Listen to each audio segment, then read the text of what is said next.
आज के समय में अगर हम बात करें तो हार्ट के पेशेंट की संख्या लगातार बढ़ती जा रही है और हमने ये भी देखा है कि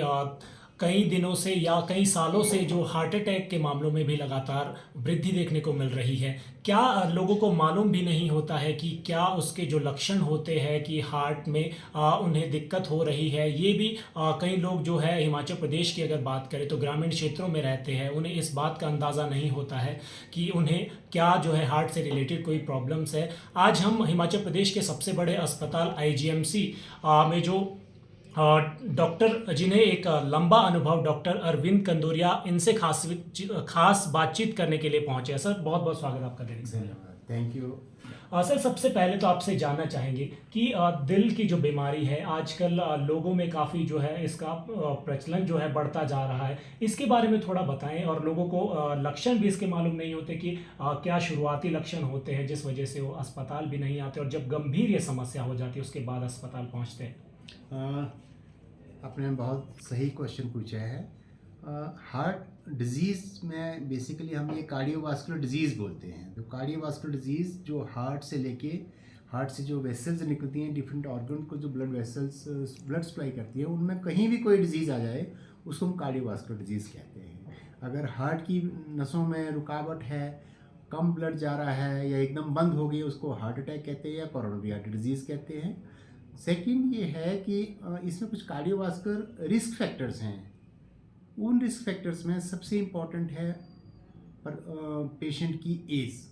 जैसे जैसे एज बढ़ती जाती है, चाहे वो मेल हैं या फीमेल हैं, उनमें कार्डियोवास्कुलर डिजीज़ का रिस्क जो है बढ़ता जाता है। Number 2, sex. अगर कोई मेल पेशेंट पैदा होता है या फीमेल पेशेंट पैदा होती है, तो बेसिकली क्या है, जो मेल पेशेंट पैदा होता है उसको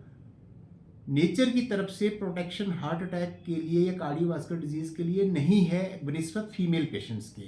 तो कुछ पार्टिकुलर एज के बाद, स्पेशली जब लेडीज़ में माहवारी बंद हो जाती है, उसको मेनोपॉज कहते हैं, तो पोस्ट मेनोपॉजल स्टेट में मेल्स और फीमेल्स में cardiovascular disease specially heart attack के जो चांसेस हैं वो इनवेरिएबली इक्वल हो जाते हैं बनिस्बत इससे पहले फीमेल्स में कंपैरेटिवली कम होते हैं। इसके अलावा कुछ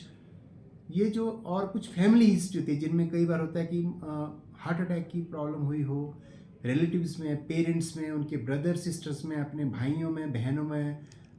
चाचा साइड, मामा साइड अगर किसी को हार्ट अटैक हुआ है तो उसको हम प्रीमेच्योर कोरोनरी आर्टरी डिजीज़ कहते हैं। प्रीमेच्योर कोरोनरी आर्टरी डिजीज़ की हिस्ट्री,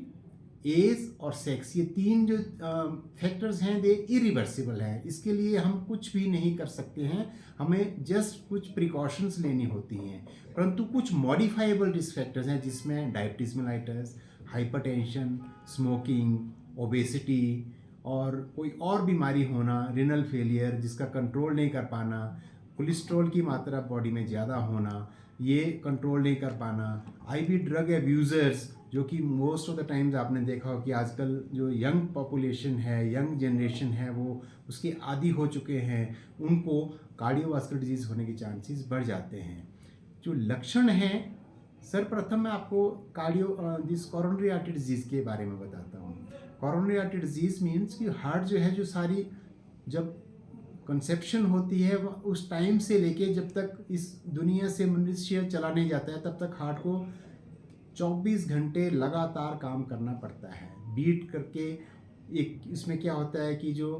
गंदा खून है सारी बॉडी से right side of the heart में आता है, लंग्स में आता है, साफ होके वो लेफ़्ट साइड में आता है, और लेफ़्ट साइड से जो लेफ़्ट वेंट्रिकल है इस ब्लड को पंप करके सारी बॉडी में जो पहुंचाता है। इस ब्लड के थ्रू बॉडी को ऑक्सीजन मिलती है,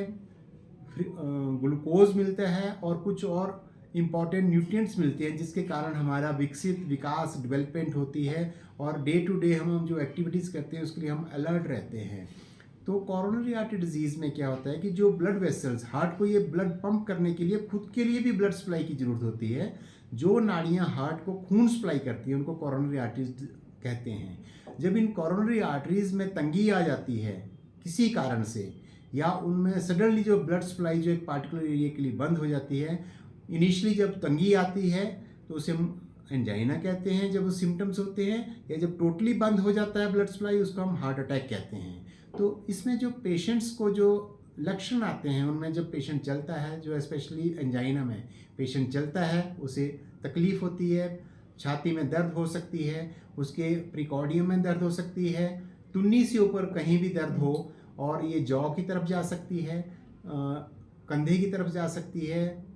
मेनली लेफ्ट साइड जाती है, राइट साइड में भी जा सकती है, इवन बाजू में स्पेशली जो सबसे छोटी उंगली होती है लिटिल फिंगर, उसकी तरफ अगर रेडिएट करे तो वो या पीठ की तरफ जाना होता है, या छाती के आगे जो हड्डी होती है स्टर्नम, इससे पीछे जो बर्निंग सेंसेशन हो, तो ये एंजाइना के सिम्टम्स हैं। इसके अलावा कुछ एंजाइनल इक्विलेंट्स हैं। एंजाइनल इक्विलेंट्स मीन जिन लोगों को पेन नहीं होती है, बर्निंग सेंसेशन नहीं होती है, परंतु इनमें सांस फूलने शुरू हो जाता है, जब थोड़ा सा चलते हैं कमजोरी आने शुरू हो जाती है, कई में इवन कुछ बेहोश हो जाते हैं, या उनको प्री सिनकपी या सिनकपी कहते हैं। तो अगर ये लक्षण हैं तो ये एंजाइना के लक्षण हैं। परंतु अगर किसी को बड़ा हार्ट अटैक हो गया है तो उसमें क्या होता है कि पेन तो होती है, साथ में उसके स्वेटिंग होती है, सांस लेने में दिक्कत होती है, कुछ पेशेंट जो है बेहोश हो सकते हैं, इवन गिर के बेहोश भी हो जाते हैं, कुछ पेशेंट्स में इवन पैरालिसिस भी हो सकती है। तो ये हार्ट अटैक के या हार्ट डिजीज़ के लक्षण हैं। अगर सर हम बात करें तो बीपी की समस्या जो है काफ़ी लोगों को रहती है, क्या उसका कोई रोल रहता है मतलब हार्ट को नुकसान पहुंचाने में? जी, आपने बहुत अच्छा क्वेश्चन पूछा है, क्योंकि ब्लड प्रेशर मैंने आपको कहा है कार्डियोवास्कुलर रिस्क फैक्टर्स में ब्लड प्रेशर सबसे इम्पॉर्टेंट रिस्क फैक्टर है। नॉर्मली एक्चुअली क्या होता है कि ब्लड प्रेशर मीन्स हार्ट जब ब्लड पंप करता है डिफरेंट ऑर्गन्स में ब्लड जाता है तो उसके लिए कुछ प्रेशर चाहिए, उस फोर्स के साथ, उस प्रेशर के साथ जो ब्लड जो है वो उन ऑर्गन्स में जाता है, तो इसको हम नॉर्मल ब्लड प्रेशर कहते हैं। ठीक है, ये इनवेरिएबली 120/80 होता है, तो ऊपर वाला सिस्टोलिक होता है, नीचे वाला डायस्टोलिक। जब ये ब्लड प्रेशर एक पार्टिकुलर लेवल से ऊपर वाला बढ़ जाता है, एक पार्टिकुलर लेवल से नीचे वाला कम हो जाता है, उसे हम, जब नीचे वाला कम हो जाता है या ऊपर वाला भी एक पार्टिकुलर लेवल से कम हो जाता है, उसे हम हाइपोटेंशन कहते हैं। परंतु एक पार्टिकुलर स्टेज से ऊपर वाला सिस्टोलिक भी बढ़ जाता है या डायस्टोलिक भी एक पार्टिकुलर लेवल से ऊपर बढ़ जाता है, उसको हम हाइपरटेंशन कहते हैं। ऊपर वाला बनिस्बत अप टू इनवेरिएबली 135 से ऊपर हो जाए तो उसे हम हाई नॉर्मल कहते हैं, परंतु 140 से उससे अबव हो तो उसको हम सिस्टोलिक हाइपरटेंशन कहते हैं। सिमिलरली 85 से 90 तक होता है, उसे हम high normal diastolic blood pressure कहते हैं, और 90 से अबव हो जाए उसे डायस्टोलिक हाइपरटेंशन कहते हैं। जब भी ये ब्लड प्रेशर इस पार्टिकुलर लेवल से ऊपर वाला 140 से ऊपर, नीचे वाला 90 से ऊपर होता है, irrespective of age, young patient से लेके एल्डरली तक, तो हम इसको हाइपरटेंशन कहते हैं, और इसको जरूर डेफिनेटली इसका इलाज करवाना चाहिए। क्योंकि यदि इनिशियली क्या होता है कि जब ब्लड प्रेशर बढ़ता रहता है तो ब्लड प्रेशर के कुछ लक्षण नहीं होते हैं most of the times, except very rarely हमारे सिर में दर्द हो सकती है, इसके अलावा और कोई लक्षण नहीं होते हैं। कुछ ही पेशेंट हैं जिनका ब्लड प्रेशर बहुत ज़्यादा होता है, उनमें कुछ लक्षण आते हैं, परंतु से 140 से 170 180 तक ऊपर वाला, नीचे वाला जो है 90 से 110 तक अगर हो तो पेशेंट को इनवेरिएबल लक्षण नहीं होते हैं। तो इन पेशेंट्स में क्या होता है, इनवेरिएबली इनिशियली हार्ट को ब्लड पंप करने के लिए अगेंस्ट दिस हाई प्रेशर से हार्ट की मांसपेशियां बड़ी हो जाती हैं, तो उनमें एंजाइना के सिम्टम्स आ सकते हैं। एक पार्टिकुलर लेवल तक हार्ट जो है वो पंप कर सकता है, परंतु उसके बाद वो हार्ट के चैम्बर्स डायलेट होने शुरू हो जाते हैं, और अल्टीमेटली उनके चैम्बर जब डायलेट हो जाते हैं तो हार्ट की पंपिंग जो है वो कमजोर होने शुरू हो जाती है। हम इस कंडीशन को dilated cardiomyopathy with LV systolic dysfunction कहते हैं। इनिशियल फेजेस में डायस्टोलिक डिस्फंक्शन होता है, उसमें हार्ट की फीलिंग जो है वो इम्पेयर होती है, परंतु सिस्टोलिक डिसफंक्शन में हार्ट की पंपिंग जो है इम्पेयर हो जाती है, सो हार्ट जो है वो ब्लड को ठीक ढंग से पंप नहीं कर पाता है, तो मनुष्य को इसके लक्षण आने शुरू हो जाते हैं। जो लक्षण जो है आपको मैंने कहा, एंजाइना हो सकती है, हार्ट फेलियर हो सकता है, पेशेंट को पल्मोनरी इडिमा हो सकता है, पेशेंट के मुंह में सोजिश आ सकती है, पेट में स्वेलिंग हो सकती है, टांगों के अराउंड स्वेलिंग आ सकती है, गुर्दों में डिफेक्ट आने के बाद जो है पेशेंट्स की जो यूरिनरी आउटपुट कम हो जाती है और पेशेंट रिनल फेलियर में जा सकते हैं। पेशेंट को ब्लड वेसल दिमाग में फटने से इवन पैरालिसिस, जिसको हम इंट्राक्रेनियल हेमरेज कहते हैं, वो भी हो सकती है, या इन पेशेंट्स में इवन क्लॉट भी दिमाग में बन सकता है, या हार्ट से क्लॉट जो है वो एम्बोलाइज हो सकता है, क्योंकि हाइपरटेंशन से most of the times patients को एट्रियल फिब्रिलेशन होती है, एक डिफरेंट रिदम होती है जिसमें हार्ट रेट इरेगुलर होता है, फास्ट होता है, हार्ट में क्लॉट बन जाता है, और क्लॉट बॉडी के किसी भी हिस्से में जा सकता है। अगर ये हार्ट की वेसल में चला जाए तो हार्ट अटैक हो सकता है, दिमाग में चला जाए तो उसको पैरालिसिस हो सकती है, लेग्स में चला जाए या बाजुओं में चला जाए तो गैंग्रीन हो सकती है एम्बोलाइजेशन के कारण, और अगर आंतों में चला जाए तो उसको मिजेंट्रिक इस्कीमिया हो सकता है। तो ये ब्लड प्रेशर जो है वो हर किसी को अपना ब्लड प्रेशर कंट्रोल रख के, या अगर किसी का ब्लड प्रेशर ज़्यादा है उसको नित्य दवाई का सेवन करना चाहिए, परंतु कुछ लाइफस्टाइल मॉडिफिकेशन हैं जो कि हर किसी को करना चाहिए। मैं तो यही कहूँगा, जिनमें अगर family history of blood pressure hypertension है उन पेशेंट्स को रेगुलरली अपना ब्लड प्रेशर चेक करवाते रहना चाहिए। परंतु जिसमें फैमिली हिस्ट्री नहीं है, वो स्मोकर है, स्मोकिंग करता है, उनकी कोलेस्ट्रॉल लेवल या लिपिड प्रोफाइल डिरेंज्ड है, डायबिटीज़ की प्रॉब्लम है, ड्रग एब्यूज़र्स हैं और जिनमें ओबीज है, ओबेसिटी है, इनको भी रेगुलरली अपना ब्लड प्रेशर चेक करवाते रहना चाहिए, क्योंकि इनमें अगर ब्लड प्रेशर हाई पाया जाता है तो इनको इमीडिएटली अपनी ट्रीटमेंट करवानी चाहिए। कुछ पेशेंट्स होते हैं जिनमें हाई नॉर्मल ब्लड प्रेशर होता है, उनमें हम दवाई नहीं शुरू करते हैं, तो उन्हें हम कुछ लाइफस्टाइल मॉडिफिकेशंस कहते हैं। वो लाइफस्टाइल मॉडिफिकेशंस अगर अपनाएं तो उनमें डेफिनेटली सिस्टोलिक और डायस्टोलिक 5 से 10 मिलीमीटर तक वो नीचे आ सकता है। उनमें लाइफस्टाइल मॉडिफिकेशंस में रेगुलर एक्सरसाइज करनी है, हफ्ते में मिनिमम 5 दिन और डेली मिनिमम 30 मिनट तक, initially 5 minute warm up, then plateau, then calm down, ये एक्सरसाइज करनी है, जिसमें walking, running, jogging, swimming, cycling कर सकते हैं, योगा कर सकते हैं। इसके अलावा बंदे को अपना, पेशेंट को अपना जो है वो आइडियल बॉडी वेट मेंटेन करना है। आइडियल बॉडी वेट मेंटेन करना है मीन्स जितनी आपकी हाइट सेंटीमीटर्स में है उसमें अगर आप 100 माइनस कर दो तो इसमें 5 केजी प्लस माइनस, जैसे फॉर एग्जांपल किसी का हाइट जो है 162 सेंटीमीटर्स है तो उसका जो इनवेरिएबली जो वेट है वो अराउंड 62 केजीज प्लस माइनस 5, इधर 57 से लेके 67 के बीच में रहना चाहिए। नंबर 2। नंबर 3, सॉल्ट इंटेक जो है वो बिल्कुल कम करनी है। सॉल्ट इंटेक बंद नहीं करना है सॉल्ट, परंतु जितना सॉल्ट पहले खाते हैं उसे हाफ करना है। अचार का सेवन बिल्कुल कम करना है, नमकीन का सेवन बिल्कुल कम करना है, फास्ट फूड्स इनवेरिएबली अवॉइड करने हैं। इसके अलावा स्मोकिंग अगर कोई कर रहा है उसको टोटली बंद करना है, किसी भी फॉर्म में बीड़ी, सिगरेट, तंबाकू, खैनी, ये सब चीज़ें बंद करनी है। और साथ में अगर किसी की कोलेस्ट्रॉल एबनॉर्मल है उसके लिए ट्रीटमेंट लेनी है, शुगर, ब्लड शुगर ज़्यादा है उसका ट्रीटमेंट लेना है, आईवी ड्रग यूज से तो टोटली दूर रहना है, नशे से बिल्कुल दूर रहना है, और इसके अलावा अगर किसी को ओबेसिटी है उसका भी डेफिनेटली इलाज करना है। डॉक्टर साहब आपसे ये भी जानना चाहेंगे, क्योंकि आपको काफ़ी जो है समय हो गया है, तो हम ये जानना चाहेंगे कि कोई ऐसे भी आपके पास मरीज़ आए हो जो लापरवाही की वजह से पहले या छोटे अस्पतालों के अंदर या फिर कई बार निजी अस्पतालों में चले जाते हैं और गलत इलाज के कारण उन्हें खामियाजा भुगतना पड़ता है, पहले लापरवाही कर लेते हैं और बाद में जब समस्या बढ़ जाती है तो उसके बाद बड़े अस्पतालों में आते हैं और फिर उनके लिए जो इलाज करना काफ़ी डॉक्टर के लिए भी मुश्किल हो जाता है। जी, आपने ठीक कहा, परंतु मैं ये आपसे स्लाइटली असहमत हूँ कि छोटे ही अस्पतालों में या प्राइवेट में इलाज, अगर किसी का ब्लड प्रेशर ज़्यादा है डेफिनेटली हर कोई डॉक्टर यही कहेगा कि आप काइंडली दवाई लीजिएगा, इलाज कीजिएगा, लाइफस्टाइल मॉडिफिकेशंस करिएगा। परंतु कुछ पेशेंट्स हमारे ये होते हैं कि उनको वो ये मानने को ही तैयार नहीं होते हैं कि मुझे ब्लड प्रेशर ज़्यादा है, और वो सोचते हैं कि मैं छोटे अस्पताल में गया, पता नहीं डॉक्टर ने ठीक ढंग से मेरा ब्लड प्रेशर देखा है कि नहीं है, मुझे हाइपरटेंशन है कि नहीं है। तो अगर किसी ने आपको किसी पेशेंट को बताया है कि आपका ब्लड प्रेशर ज़्यादा पाया गया है तो आपको डेफिनेटली सतर्क रहने की ज़रूरत है। आपको इसको कंफर्म करने के लिए सेकंड ओपिनियन ले सकते हैं आप, परंतु अगर आपका ब्लड प्रेशर ज़्यादा है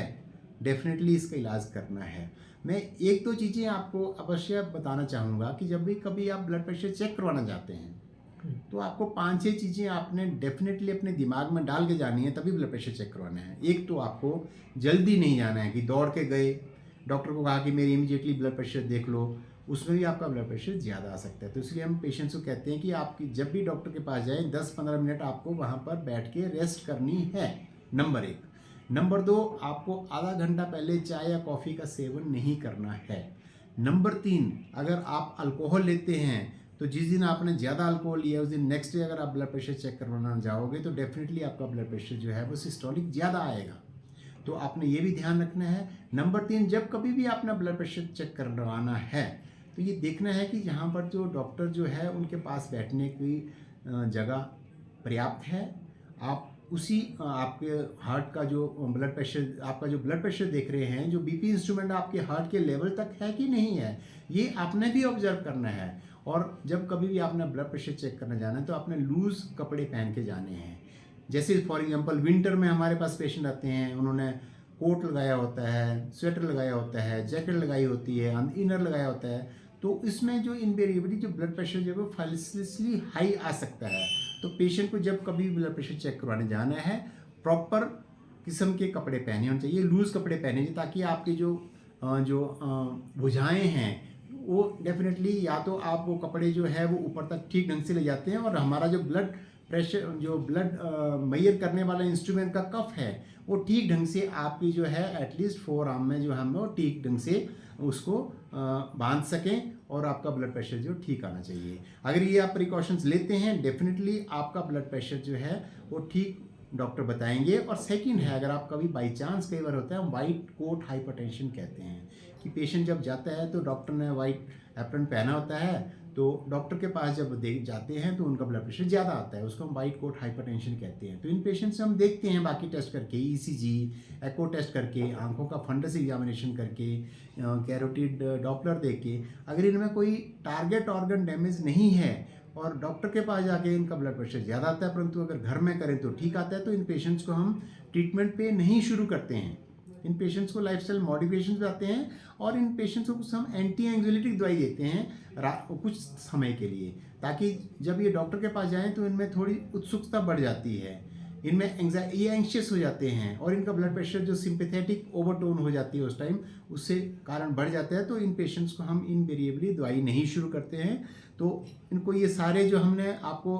टेस्ट बता दिए, ये टेस्ट कराने के बाद अगर उसके बावजूद अगर हमें लगता है टारगेट ऑर्गन डैमेज है, ब्लड प्रेशर ज़्यादा आ रहा है, तब डेफिनेटली इनका हम एम्बुलेटरी ब्लड प्रेशर मॉनिटरिंग करवा के, अगर हम उसमें देखते हैं कि पेशेंट का ब्लड प्रेशर 24 घंटे में कैसा रहा है, वो तो उसके हिसाब से हम ट्रीटमेंट करते हैं। डॉक्टर साहब, आपने कहा कि ब्लड प्रेशर यदि हाई रहता है तो ज़्यादा रिस्क रहता है दिल की बीमारियां होने का। तो ऐसे में यदि किसी का जो है ब्लड प्रेशर हाई रहता है तो उनमें जो है घबराहट होना शुरू हो जाती है कि शायद उन्हें हार्ट की कोई बीमारी हो। लेकिन कितना प्रतिशत ऐसा होता है लोगों में कि जिन्हें जो बीपी जिनका हाई हो, उन्हें दिल की बीमारी हो या कोई? हाँ, सर्वप्रथम तो ये बताना चाहूँगा कि जो ब्लड प्रेशर का जो इंसिडेंस है वो बहुत ज़्यादा है। पहले हम समझते थे कि गांव में, रूरल एरियाज़ में ब्लड प्रेशर कम आता है बनिस्बत अर्बन एरियाज़ में, परंतु हमने इस कॉलेज की भी बहुत स्टडीज़ हैं, लिटरेचर में बहुत स्टडीज़ हैं, 30 से 40% लोगों को ब्लड प्रेशर की शिकायत है। ये सर आंकड़ा ग्रामीण और जो शहरी क्षेत्रों का बराबर? जी बराबर है, ये बिल्कुल बराबर है। क्योंकि आपने देखा होगा गाँव में भी आजकल लोग जो है वो व्यायाम करना, कसरत करना, वो सब कुछ भूल चुके हैं। उनका खान पान भी शहर वालों की तरह है, वो भी फास्ट फूड्स खाते हैं, नमकीन खाते हैं, चॉकलेट खाते हैं, एक्सरसाइज नहीं करते हैं, 24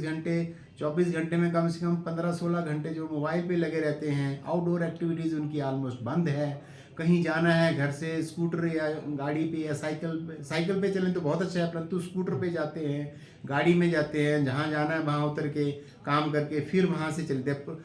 पहले जो हमारे जो बुजुर्ग थे, और हम भी, ये जो स्पेशली हमारी उम्र के जो आपको डॉक्टर मिलेंगे, हम ये चाहते थे कि जहाँ कहीं भी हमने जाना है, अगर हमें जितना पैदल चल सके, स्पेशली जब आप शिमला में रह रहे हैं सपोज, तो आपको डेफिनेटली सरकार ने सील्ड एरियाज, रेस्ट्रिक्टेड एरियाज इसलिए रखे हुए हैं। ये नहीं कि यहाँ VVIPs चल रहे हैं, नहीं, इसलिए रखे हैं। शिमला में तो अगर आपको कहीं भी मौका मिलता है, कहीं भी जाना है, आप पैदल चलिए, आपको उतराई चढ़ाई मिलेगी, जिससे आपका जो डेली जो एक्सरसाइज मैंने पहले बताया आपको करनी चाहिए उतनी पूरी हो जाती है। परंतु गाँव में आजकल ये शहरों के बनिस्बत, शहरों में लोग कोई जिम जाके एक्सरसाइज कर रहा है, परंतु गाँव में वो सब कुछ बंद हो चुका है। तो हम अचंभित थे, हैरान थे कि शहरों में तो हम सोच रहे थे कि बीपी का इंसिडेंस ज़्यादा होगा बनिस्बत गाँव पे, परंतु गाँव और शहरों में ऑलमोस्ट सेम है। 30 से 40%, 100 में से 40 मरीजों को ब्लड प्रेशर होना, 40 लोगों को ब्लड प्रेशर होना एक बहुत ही गंभीर समस्या है, और इसका जो है इलाज करवाना चाहिए। आपने ये ठीक पूछा है कि जिनको हाइपरटेंशन हो जाती है तो हार्ट की डिजीज़ हो सकती है, डेफिनेटली इनको ज़्यादा चांसेस हैं। मैंने आपको कहा कि इन पेशेंट्स में डायस्टोलिक डिसफंक्शन हो जाता है, कंसेंट्रिक लेफ्ट वेंट्रिकुलर हाइपरट्रॉफी हो सकती है, हार्ट की पंपिंग सिस्टोलिक जो है वो कम हो सकती है, पेशेंट फेलियर में जा सकता है, पेशेंट को एट्रियल फिब्रिलेशन हो सकती है या दूसरे अर्दमियाज हो सकते हैं, पेशेंट का ब्लड प्रेशर अगर ज़्यादा है तो गुर्दों की प्रॉब्लम आ सकती है, हार्ट हाई ब्लड प्रेशर के कारण उन पेशेंट्स को कोरोनरी आर्टरी डिजीज़ हो सकती है, उन पेशेंट्स को पैरालिसिस हो सकती है, उन पेशेंट्स को गैंग्रीन हो सकती है। तो इन पेशेंट्स को अगर एक बार ब्लड प्रेशर आ गया है, पता लग गया है, उसका इलाज हमेशा पेशेंट को करना है। सेकंड चीज़ मैं एक इम्पॉर्टेंट चीज़ बताना चाहूँगा, मोस्ट ऑफ टाइम्स हम पेशेंट्स को जब बताते हैं कि आपका ब्लड प्रेशर ज़्यादा है, उन्हें हम समझाते हैं कि ये ब्लड प्रेशर की ट्रीटमेंट आपने लाइफ लॉन्ग लेनी है। एक ह्यूमन नेचर है कि अगर मैं किसी को बता दूं कि आपका ब्लड प्रेशर ज़्यादा है तो पेशेंट को कई बार जो है वो संतुष्टि नहीं मिलती है, वो डेफिनेटली दूसरे डॉक्टर के पास जाता है, या वो क्या करता है 1 महीना दवाई खाता है, उसके बाद वो डॉक्टर के पास आना ही बंद कर देता है और दवाई भी बंद कर देता है। और जब वो दूसरी बार डॉक्टर के किसी के पास पहुँचता है तो उसका ब्लड प्रेशर पहले की अपेक्षा और ज़्यादा आ जाता है और उस टाइम तक जो और कॉम्प्लिकेशंस भी हो चुकी होती हैं। बहुत बहुत शुक्रिया डॉक्टर साहब हमसे बातचीत करने के लिए। Thank you please. तो ये डॉक्टर अरविंद कंदोरिया हमारे साथ थे, जिनके पास एक लंबा अनुभव और स्पेशलिस्ट है और पीजीआई जैसे बड़े संस्थानों सहित देश के अन्य प्रतिष्ठित जो स्वास्थ्य संस्थान है वहाँ पर ये अपनी सेवाएं दे चुके हैं। इन्होंने पूरी जो है बारीकियों के साथ बताया कि क्या जो लक्षण हो सकते हैं, कैसे उनका जो है निवारण किया जा सकता है। तमाम जो लोगों के सवाल थे उनके इन्होंने जवाब दिए। शिमला से दैनिक सवेरा के लिए कपिल ठाकुर।